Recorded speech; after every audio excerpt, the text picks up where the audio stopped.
Welcome to the channel, everyone. Today we're in southwestern North Dakota, and there's a stretch of highway that is off of exit 72 off Interstate 94, and it is called the Enchanted Highway, and there's all kinds of these metal sculptures on there. And we're starting here at the first one right on the interstate. We're gonna head south about 32 miles. We're gonna see them all. The very first one is right here, and it's called, I think, Geese in Flight. And this thing is huge. It's got to be, I don't know, I'm probably guessing 80 feet high. It's all metal sculpture. And I'm going to find out some of the information about who designs these and builds them and what the purpose is.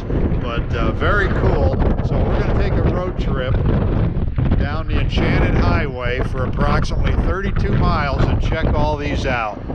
So keep watching.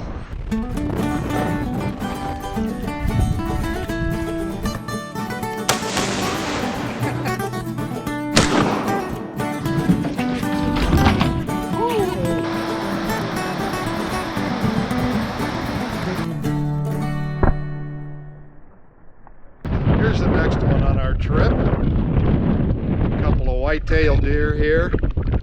And these things, once again, that thing's got to be 80 feet tall, maybe even taller than that, but they are massive.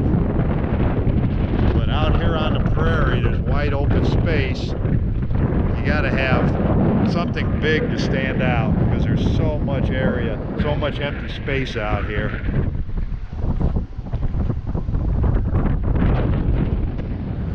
Now this is one big grasshopper here. This one is really cool. Got some little grasshoppers over here. I think this is supposed to all be wheat. And I believe all this stuff, all these sculptures are made out of scrap metal that comes from the oil fields here in North Dakota.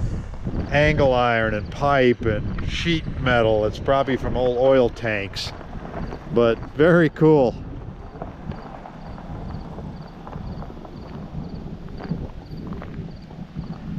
So they've got hours and hours and hours to build all these. Let's see what they're made out of here. Mostly all just plate steel. It's all been cut up, welded together. Yeah, see these masts here are just pipe all welded together. Very cool stuff to see. Only in America you see stuff like this. Even got little ones for kids to ride over here, little springs, coil springs mounted underneath them. Here's a close-up of the underbelly of the big grasshopper. Yeah, this is all just old sheet metal or heavy plate, or not really heavy plate, but it's probably 1/8 thick. Old H-beams, I-beams, pipe.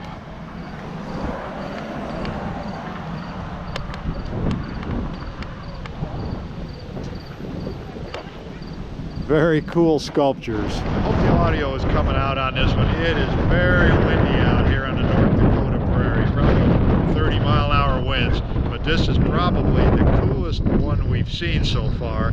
This is called Fisherman's Dream. This is very cool. These things are huge. You can see the people down here, how big it is, what the scale is.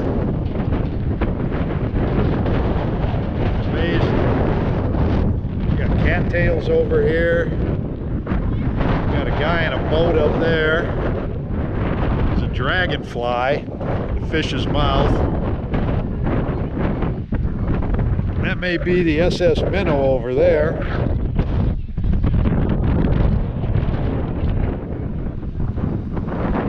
Yeah, this one is fairly new to this set of sculptures. I don't know when it was put in, but this is a newer one, but very impressive.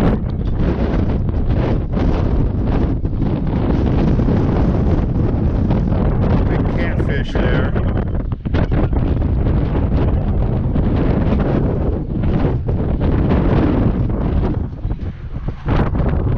is called Fisherman's Dream. It says so on the guy's boat.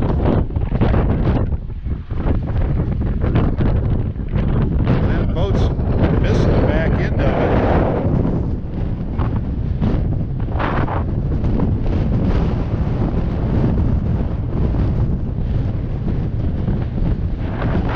it. Take a walk under this big fish here. That's a long way up.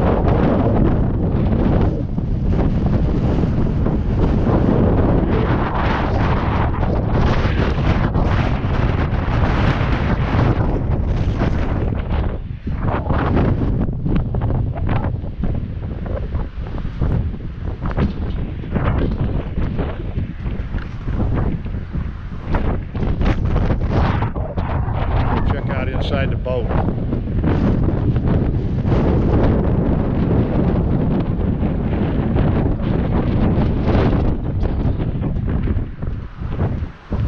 Oh, we can go up the stairs too.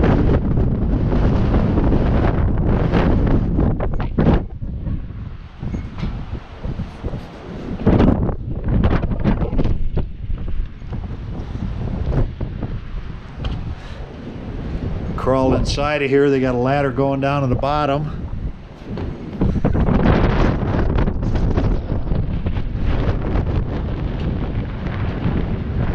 Okay, here we got some pheasants. We got a male, female, 3 young'uns. These things are cool looking.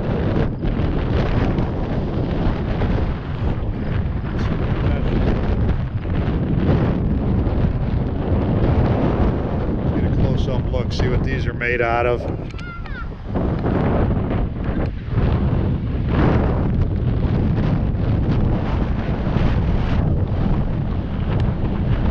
It's a real heavy duty, some type of expanded metal.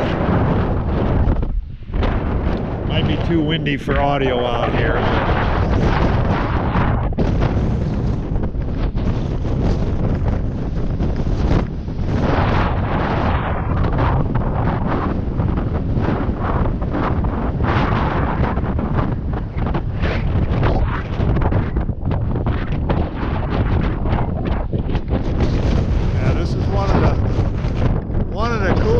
To look at. These things are huge. Check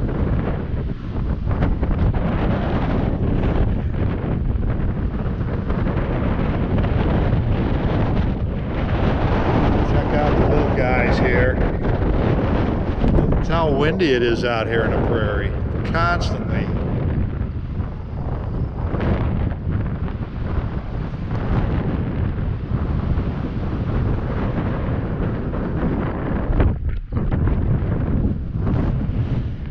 Field of sunflowers out there. Acres and acres and acres of sunflowers. Hey, here's Teddy Roosevelt in his cowboy days.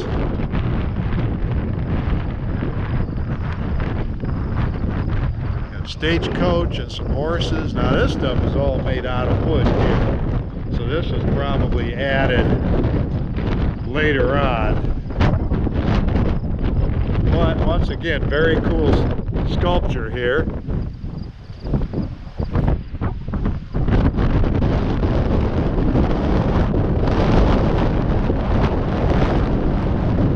Okay, this is the Tin family here. Got Mama, Daddy, Junior over there. Old drums, and these are probably parts of oil containers, tanks. These things got to be, I'm gonna guess, maybe 30 feet tall here.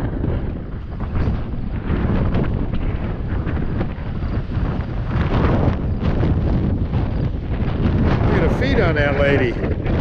Those are horse troughs. Stock tanks.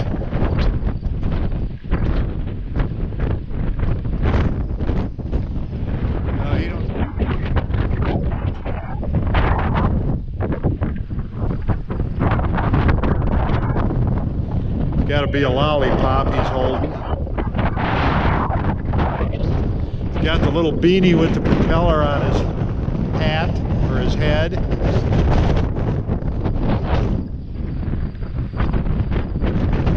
The eyeballs, the eyes are actually car wheels. They've been cut down.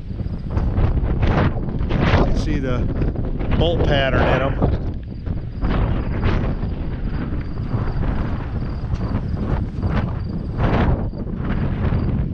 And it's still windy out here. Okay, we're in the town of Regent, North Dakota. The Enchanted Highway gift shop is here. This one is called Whirligigs. And you push this button right here and it'll start moving. Yeah, you hold the button down. That's pretty cool. There's a mom up there trying to drown a couple little kids in a bathtub. A couple kids jumping out of bed. There's Grandpa with his pipe. And Mom rolling out some flour down there. Pretty cool. Yeah, this little town of Regent, out in the middle of prairie in North Dakota. Okay, we're in the gift shop on the Enchanted Highway, and we got a good treat for you today. I have the guy who did all these sculptures, so he's going to tell us some history about it. He's going to introduce himself and hopefully fill us in with some interesting facts. So, tell us, everybody, what your name is. Okay, my name is Graf. I'm the designer, builder of the Enchanted Highway. I started this project in 1989, about 32 years ago. Again, with the idea of saving and helping our small town stay alive. Our town went from a town of 500 to a town of 100, and they needed something to either stay in existence or something to give them some faith or hope. Yeah, yeah, and it brings the people in off the interstate. Yep, it does. And, yeah. And like I said, the first sculpture was the world's largest tin family, and basically that has the man, woman, and little boy. And then from there I worked my way out, and I got to the grasshoppers, and there was nobody stopping. And so then I thought I better get out the interstate and work this way. So I built 10 geese in flight, which is the world's largest scrap metal sculpture. That's 110 feet tall, 150 feet wide, and weighs 78.8 tons. That's in the Guinness Book of the World Record. Oh, that's a lot of metal. Yeah, it is. I didn't realize it was that big. When we were standing, we were trying to guess. I'm thinking probably about 80 feet, but... No, it's 110. 110 feet. Yep. And so that one, then I worked my way this way, did deer, and then my last one has been the fish.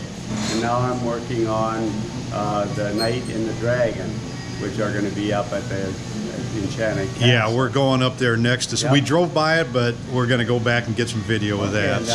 That's my next sculpture. I've been working on that 5 years. I got about another year and a half of work on that. The goal is to have the dragon breathing fire, the eyes lighting up and screeching, and the knight will say, "I'm the knight of the castle, here to defend the castle." So that was the next sculpture I'm working on. After that, that's another year and a half away from being completed.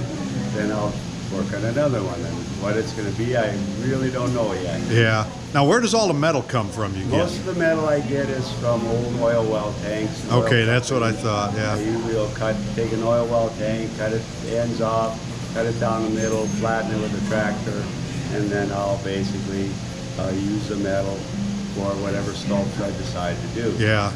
Now, how do you get the property where these sit along the highway? The property that we got, I lease the land from the farmer. Okay. I lease it for a certain period of time, and with the option to release it or buy it after the lease runs out. Yeah. So that's how I get the land. Yeah. Now, it's really been a boom for the town, hasn't it? Well, it's been it helped some. It's helped the town some. Yeah. Basically, the town would not be, nobody would come to Regent. You wouldn't be in Regent. Wouldn't know it was here. Nobody would be in Regent if it wasn't for the Enchanted Highway. The only thing is, Regent has to figure out a way to make themselves a destination. Yeah. They right now we're a drive-through. People say hi, goodbye, and so forth. So they have to become a destination. Things for people to do once Yep, they get here once and they keep get them to here. stay, Yes. get them to stay. Get them to stay for a little while. Yeah, yeah. Right now, there's nothing here that Yeah. make them stay. Do you get a lot of traffic when Sturgis is going on? Not really. When No? Sturgis is going on, most of the bikers go up on 85 and down. They don't come over. Okay. Yeah, it is a And- shorter way down there. So anyhow, so we don't get a lot from Sturgis, but long and short of it, right now I've got to figure out how to get the state on board. I've got to figure out how they've got to come on board, because I can't raise enough dollars to maintain and upkeep and the project. So Is this all self-funded? this is all self-funded. All self-funded, okay. So, but That looks like a major undertaking from what we've seen. it takes basically around $70,000 to do a sculpture. I can raise around $10,000 in the gift shop every year, so that's why it takes 6 to 7 years to do a sculpture. Oh, okay, yeah. And so all in all, it's a project that right now I feel it's helped the state.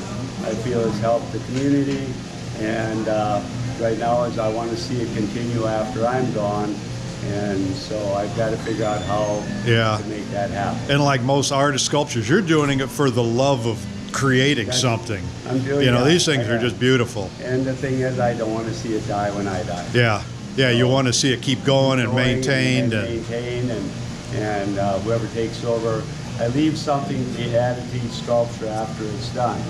Basically, like the Din family, what I left out of there was the little girl and the pet. Oh, And yeah. whoever takes over after me, that's what they're going to have to add to that Yeah, sculpture. yeah. Each sculpture will also always be a living sculpture. It'll always be added to it. Yeah, So that's what I want. yeah. Yeah, those things are great. We just love thank you. driving down here and seeing. We were through here, my wife and I and my son, when he was young, about 15 years ago. Okay. And we didn't really remember what it was, so we wanted to come over. Okay, well, thank you. And Yeah. I appreciate it, and like I said, I always tell people, hopefully you enjoy the sculptures, and one day if you drive the Enchanted Highway, you will be enchanted. Yeah, and we were. Thank you. Thank you for your time. Thank you. Appreciate Okay, it. this is the last one here. This is a dragon and a knight in armor. Now these are still under construction, and the sculptor says probably another 1.5 years to finish these. And he said the dragon, when he's done, that will breathe fire. So he's got a lot of work, but he's always trying to raise money to keep these going and to finish them. He said it's usually about 5 years to do a sculpture. So after this one is done, then he'll start on something else. But yeah, very great. If you're going through North Dakota down Interstate 94 on the west side of the state, be sure to take a drive down the Enchanted Highway and check out these sculptures. It helps to raise money for the guy running his gift shop and donations. So hope you liked this video. If you did, give us a thumbs up, and thanks for watching.